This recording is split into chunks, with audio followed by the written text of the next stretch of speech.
오늘 예배를 통해 함께 은혜 받으실 하나님의 말씀은 마가복음 16장 1절에서 8절의 말씀입니다. 신약성경 84페이지 마가복음 16장 1절에서 8절까지의 말씀을 교독하도록 하겠습니다. 안식일이 지남에 막달라 마리아와 야고보의 어머니 마리아와 또 살로메가 가서 예수께 바르기 위하여 향품을 사다 두었다가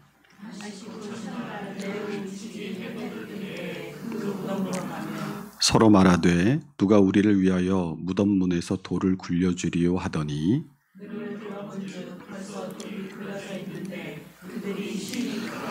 무덤에 들어가서 흰 옷을 입은 한 청년이 우편에 앉은 것을 보고 놀라매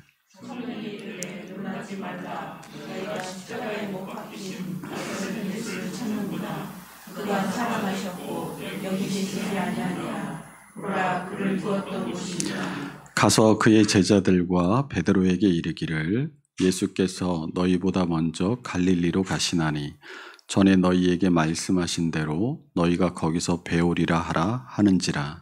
여자들이 몹시 놀라 떨며 나와 무덤에서 도망하고 무서워하여 아무에게도 아무 말도 하지 못하더라.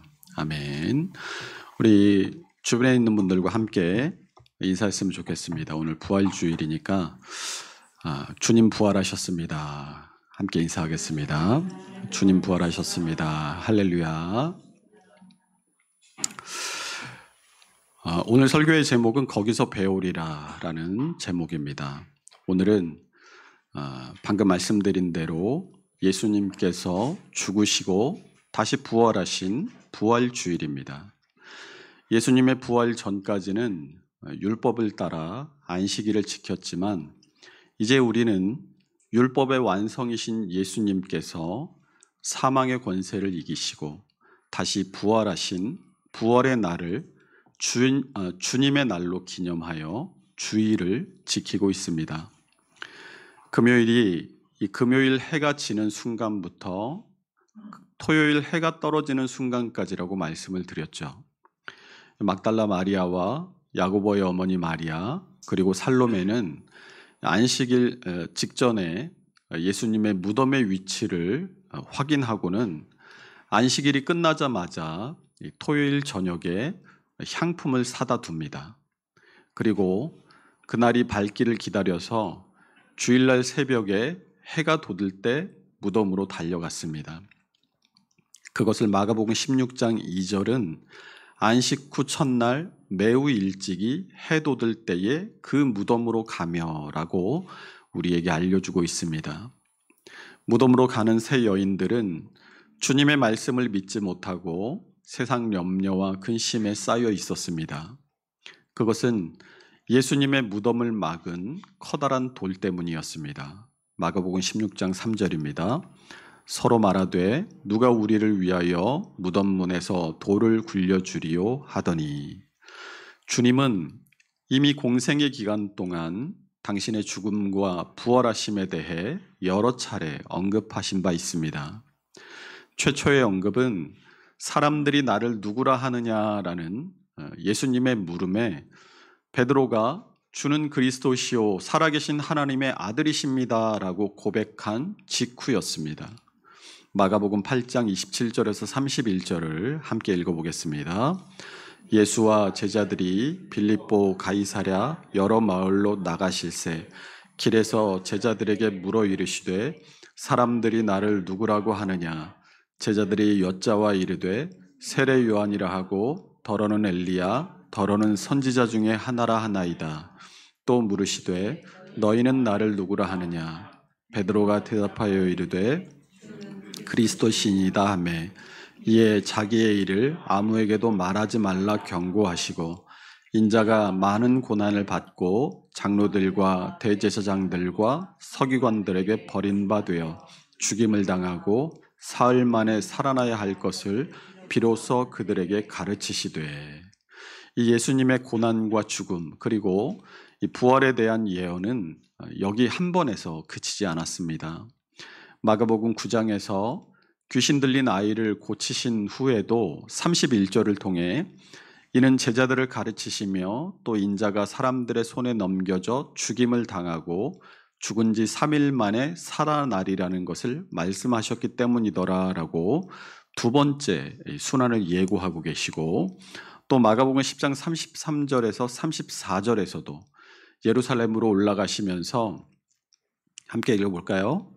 보라, 우리가 예루살렘에 올라가노니 인자가 대제사장들과 서기관들에게 넘겨지매 그들이 죽이기로 결의하고 이방인들에게 넘겨주겠고 그들은 능욕하며 침뱉으며 채찍질하고 죽일 것이나 그는 3일 만에 살아나리라 하시니라. 이렇게 점점 더 구체적으로 여러 차례 주님의 순환과 부활에 대해 주님은 예고하셨던 것입니다.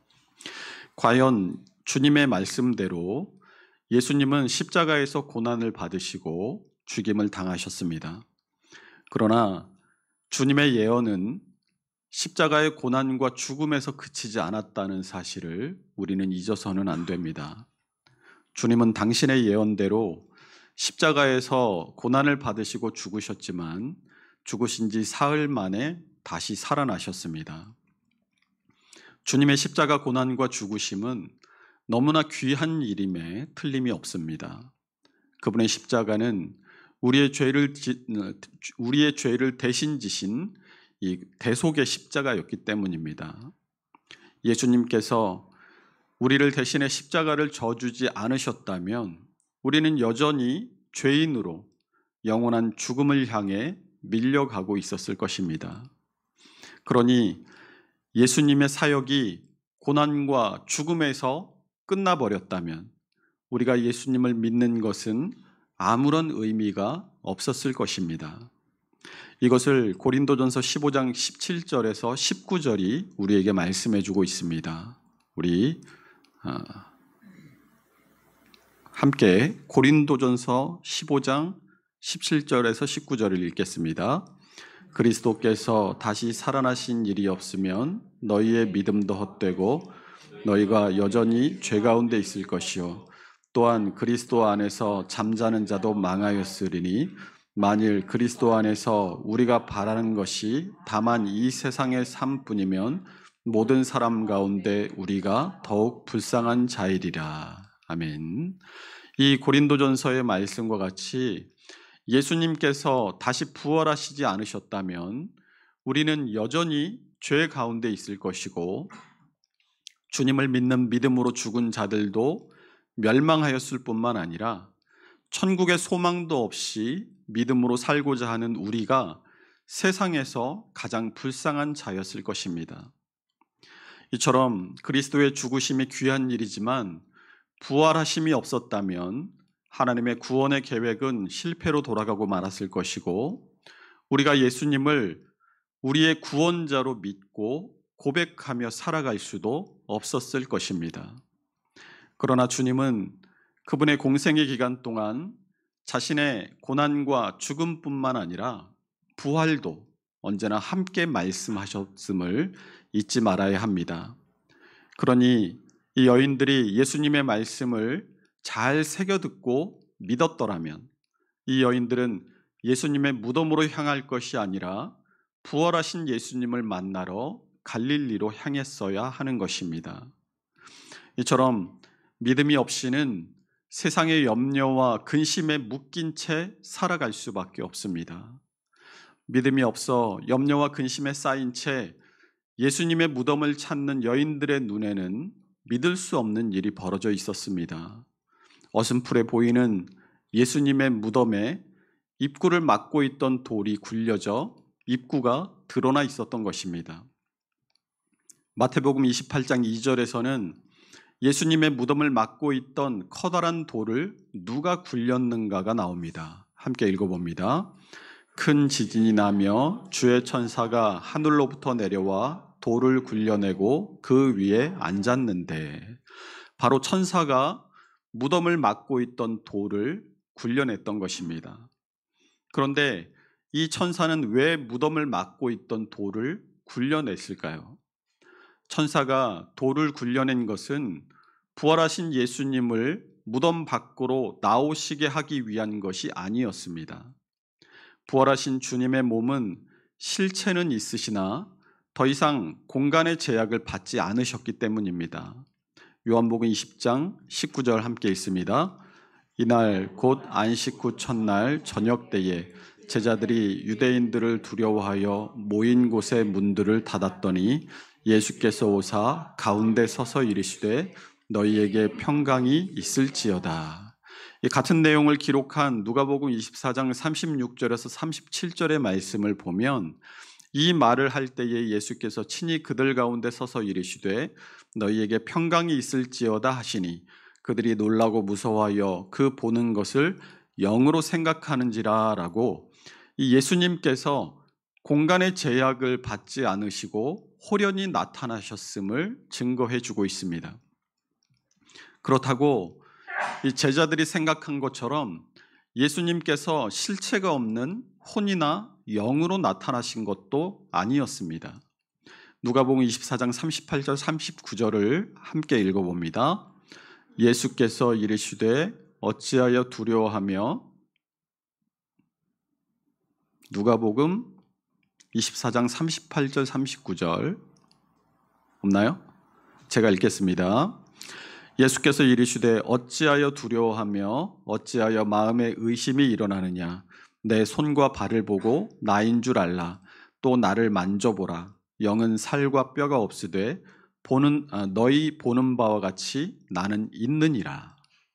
그 말씀을 하시고 제자들에게 자신의 손과 발을 보여주시고 구운 생선 한 토막을 받아서 잡수십니다. 또 도마에게 나타나셨을 때에 의심하고 믿지 못하는 도마에게 요한복음 20장 27절을 통해서 내 손가락을 이리 내어 내 손을 보고 내 손을 내밀어 내 옆구리에 넣어보라. 그리하여 믿음 없는 자가 되지 말고 믿는 자가 되라 라고 말씀하시면서 고난당하신 흔적을 도마에게 보게 하시고 또 만지게 하십니다. 그러므로 천사가 무덤을 막고 있던 돌을 굴린 것은 예수님을 밖으로 나오게 하기 위한 것이 아니었습니다. 천사가 돌을 굴린 이유는 염려하고 근심하며 무덤으로 오고 있던 세 여인을 위한 것이었습니다. 우리가 세상의 근심과 염려에 붙잡혀 불안하고 힘들어할 때에 주님은 우리의 믿음 없음을 책망만 하고 계신 분이 아니십니다. 우리가 온통 세상 염려와 근심에 마음을 빼앗겨 온전한 믿음의 판단을 하지 못할 때 그때에도 주님은 우리를 위하여 일하심으로 우리의 염려와 근심을 해결해 주시는 분이심을 믿으시기 바랍니다. 우리가 믿음으로 판단하고 행동하기를 주님께서는 원하시지만 우리가 아직 그런 믿음이 되지 못했을 때 우리가 믿음으로 판단하고 행동하는 단계에 이르기까지 오래 참아주시고 우리를 도와주시는 것입니다. 베드로후서 3장 14절에서 15절의 말씀을 함께 읽어보겠습니다. 그러므로 사랑하는 자들아 너희가 이것을 바라보나니 주 앞에서 점도 흡고 흠도 없이 평강 가운데서 나타나기를 힘쓰라. 또 우리 주의 오래 참으심이 구원이 될 줄로 여기라. 아멘. 이 말씀처럼 우리는 주 앞에서 점도 없고 흠도 없는 거룩한 사람으로 서야 하지만 우리가 성숙한 믿음이 아직 못 되었을 때에도 주님은 우리를 위하여 오래 참으심으로 우리가 구원받기에 합당한 사람이 되기까지 기다려주신다는 사실을 믿으시기 바랍니다. 만약 이 천사가 무덤을 막은 돌을 굴려주지 않았다면 이 여인들은 무덤 앞에서 주님께서 부활하셨다는 사실도 모른 채 하염없이 슬퍼하며 울고 앉아 있었을 것입니다. 그러나 그러고 있을 여유가 없었습니다. 이 여인들에게는 사명이 있었기 때문입니다. 이 사명을 위해 주님은 여인들을 무덤으로 부르셨습니다. 우리가 흔히 사명과 소명을 혼용해서 사용하거나 그 의미를 헷갈리기가 쉬운데 영어로 보면 사명은 미션이고 소명은 콜링이라고 합니다. 그래서 사명이란 어떤 일을 위해서 맡겨진 책임을 말하는 것이고 소명은 그 맡겨진 일을 하도록 선택하는 것을 그 일을 하도록 선택한 사람을 말하는 것입니다. 그러니까 사명을 맡기기 위해 소명을 받았다 이런 표현이 정확한 것입니다. 이를테면 교회에 뭔가 해야 할 일이 있어요. 이건 뭐겠어요? 사명, 미션이죠. 그러면 제가 그 일을 어떤 분에게 전화를 해서 그 일을 하시도록 요청을 했다고 해봅시다. 그건 소명, 콜링, 부르심입니다. 우리가 이 구원의 서정 9단계를 말할 때 제일 첫 번째가 뭐였어요? 기억하십니까? 소명, 부르심이라고 했죠. 우리가 우리의 구원의 단계, 이 구원의 서정 가운데 소명, 부르심이 가장 첫 번째 있다는 것은 하나님께서 우리에게 맡기실 사명이 있으셔서 우리를 부르셨다라는 뜻이 거기에 담겨 있는 것입니다. 단순히 우리 개인의 구원만을 위해서 하나님께서 우리를 부르신 것이 아니라 하나님의 나라와 그분의 영광을 위해서 우리가 감당해야 할 사명이 있기에 다른 사람들보다 우리를 먼저 부르셨다는 사실을 깨달아야 한다는 것입니다. 광의적으로는 복음을 전파해서 하나님의 나라를 확장하는 일을 위해 우리를 부르십니다. 또 협의적으로는 우리 각자에게 맡겨진 개별적인 사명이 있습니다. 저는 목사로, 또 여러분들은 직분자로, 혹은 그 외에도 여러분 개인들에게 개별적으로 맡겨진 사명들이 있다라는 거예요. 이처럼 하나님께서 소명하여 부르신 사람이라면 사명이 없는 사람은 단 한 사람도 없습니다. 이것을 조직신학에서는 보편적 사명과 개별적 사명이라고 부릅니다. 오늘 여인들을 부르신 것도 여인들에게 맡기실 사명이 있기 때문이었습니다. 우리 본문 6절과 7절을 다시 한번 함께 읽어봅니다. 청년이 이르되 놀라지 말라. 너희가 십자가에 못 박히신 나사렛 예수를 찾는구나. 그가 살아나셨고 가서 그의 제자들과 베드로에게 이르기를 예수께서 너희보다 먼저 갈릴리로 가시나니 전에 너희에게 말씀하신 대로 너희가 거기서 배우리라 하는지라. 아멘. 주님께서 이 여인들에게 맡기신 사명은 첫 번째로 예수님께서 다시 살아나셨다는 것을 가서 전하는 증인으로서의 사명, 그리고 두 번째로 제자들과 베드로에게 가서 예수님이 갈릴리로 먼저 가셨다고 전하고 갈릴리에서 만나자는 말을 전하는 사명, 이 두 가지였습니다. 첫 번째인 예수 부활의 증인으로서의 사명은 광의적 사명 혹은 보편적 사명이라고 할 수 있습니다. 예수님을 인격적으로 만나서 회개하고 예수님을 구주로 모셔드린 사람이라면 모두가 예수 부활의 증인으로서의 사명이 있다는 것을 깨달아야 합니다. 그래서 나는 예수님을 믿기는 하는데 예수님이 부활하셨다는 것은 믿어지지 않아 라는 사람이 있다면 그 사람은 하나님께서 자신을 부르셨다는 그 소명 자체를 다시 확인해 봐야 합니다. 사명 없는 소명은 있을 수 없고 하나님의 부르심은 예수 그리스도로 말미암기 때문입니다. 두 번째 사명인 갈릴리에서 만날 것을 제자들에게 전하라는 사명은 협의적 사명 혹은 개별적 사명이라고 할 수 있습니다. 무덤을 찾은 이 세 명의 여인들에게만 주어진 이 명령이었기 때문입니다. 여인들에게 부여된 이 협의적 사명은 제자들을 갈릴리로 부르라는 것이었습니다. 지금 제자들의 상황이 어떨지 한번 생각을 해보십시오. 예수님께서 잡히시던 밤 제자들은 모두 예수님을 버리고 뿔뿔이 흩어졌습니다. 자신들이 메시아라고 절대적으로 믿고 따랐던 예수님이 붙잡히셔서 고난당하시고 십자가에 못 박히시는 장면을 십자가 바로 밑에서 혹은 멀찍이에서 목격했을 것입니다. 예수님이 왕이 되실 것이라고만 생각했지 붙잡히셔서 죽으실 것을 전혀 생각하지 못했던 제자들은 자신들에게 닥친 이 일이 믿어지지 않았을 것입니다. 당황했고 자신들이 믿고 있던 신념과 가치관들이 송두리째 부정당한 채 두려움으로 좌절했을 것입니다. 다른 한편으로는 자신들이 그토록 자신하며 마가복음 14장 31절에서 내가 주와 함께 죽을지언정 주를 부인하지 않겠나이다 라고 했던 말이 생각나서 후회 속에 낙심하고 있었을 것입니다. 자신의 스승을 지키지 못했을 뿐만 아니라 자신들이 사람들 앞에서 내뱉었던 말로 인해서 부끄러워 고개를 들지 못하고 사람들을 피해 숨었을 것입니다. 그런 그들을 주님은 다시 갈릴리로 부르십니다. 갈릴리에서 다시 만나자고 하십니다. 생각해 보십시오. 제자들이 갈릴리 시골에 이 촌락의 어부로 의미 없는 삶을 살아가고 있을 때 예수님을 만났어요. 예수님을 만나고 그들의 인생이 전혀 달라졌습니다.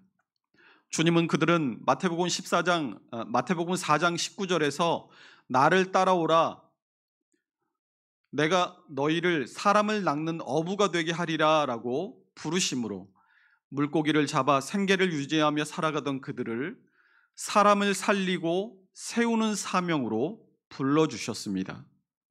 이들이 그 순간부터 주님과 함께하면서 얼마나 주님의 말씀에 감격하고 주님이 행하시는 일들을 곁에서 보면서 가슴이 벅찼겠습니까? 주님은 실패하고 좌절하고 낙심한 그들을 주님께서 그들을 처음 만나주셨던 갈릴리에서 다시 만나주시겠다고 말씀하십니다. 그들이 주님을 처음 만났던 그 첫사랑을 회복시켜 주시겠다는 것입니다.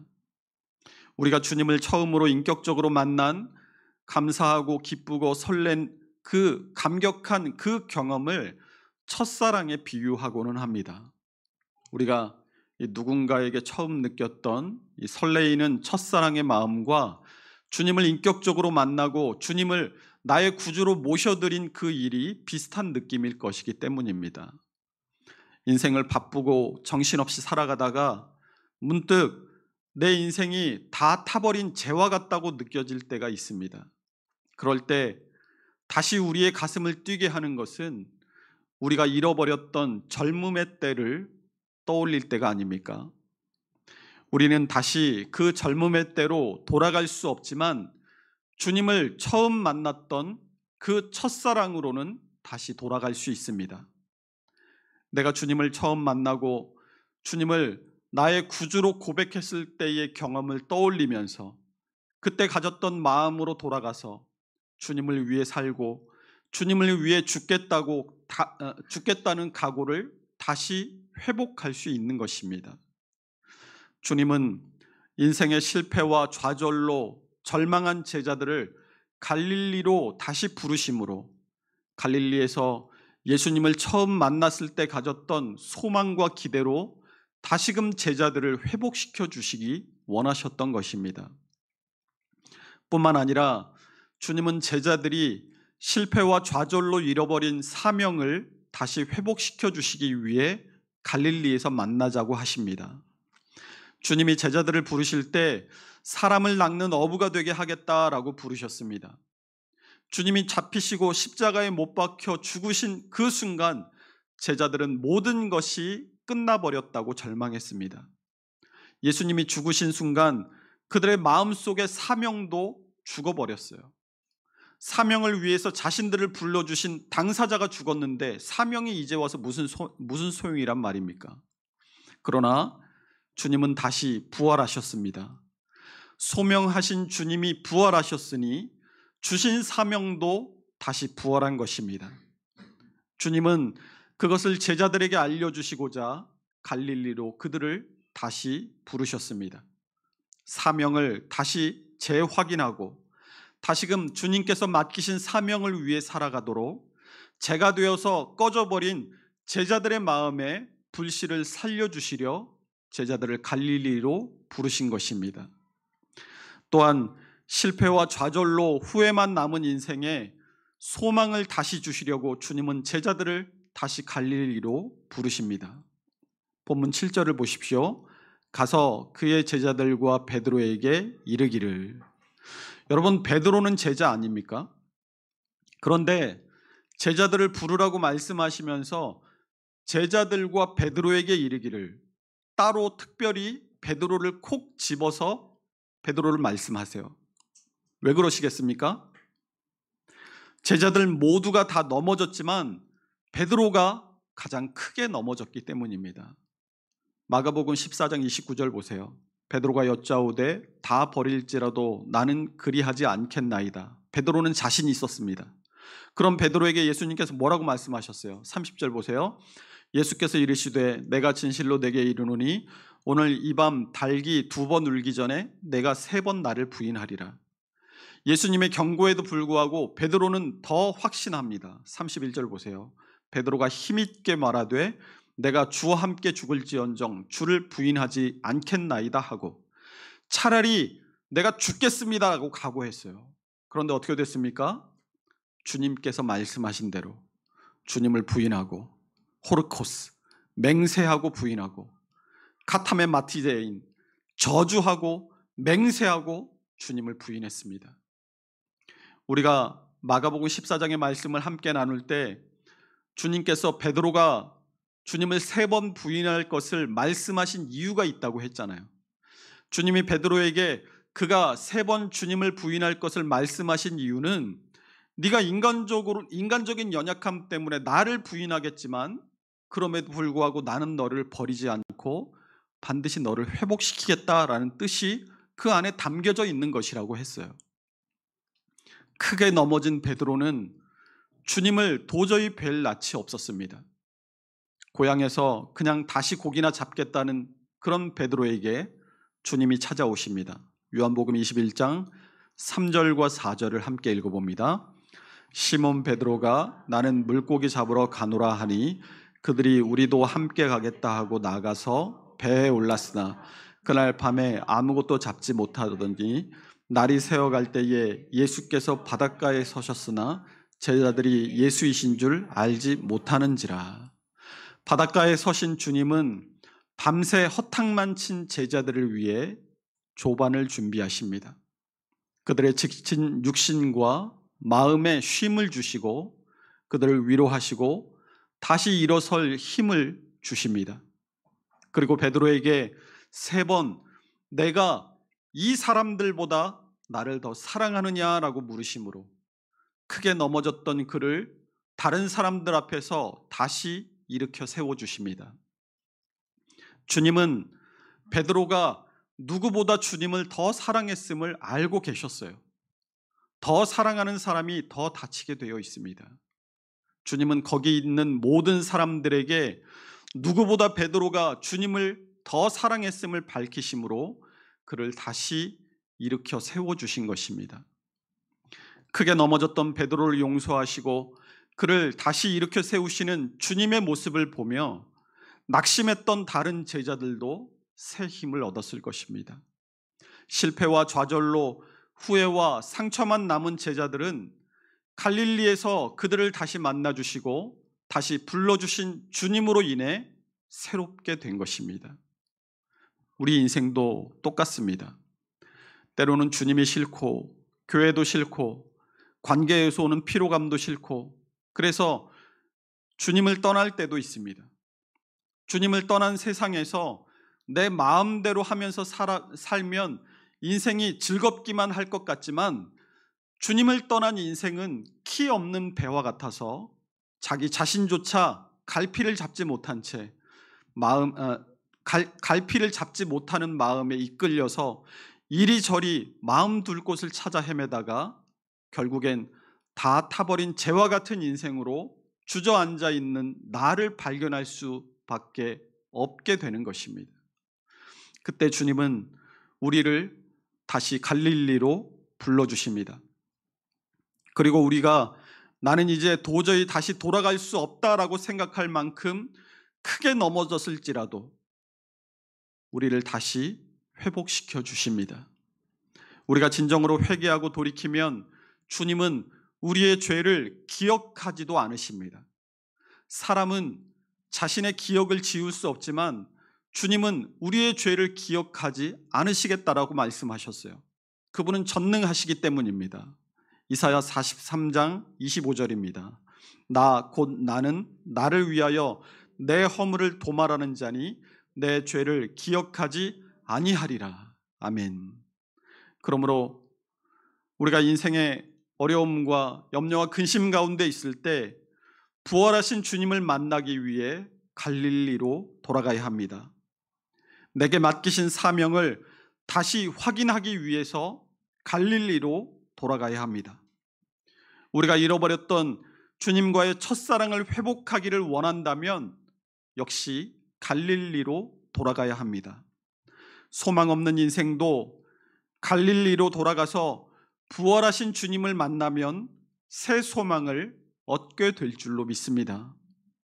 부활주일, 오늘 이 예배를 통해서 갈릴리에서 나를 기다리고 계시는 주님을 오늘 말씀 속에서 만나시고 새로운 사명과 소명으로 다시금 회복한 첫사랑으로 주님을 위해 다시 한번 열심을 내기로 결심할 수 있는 우리 모두가 될 수 있으시기를 주님의 이름으로 축원합니다.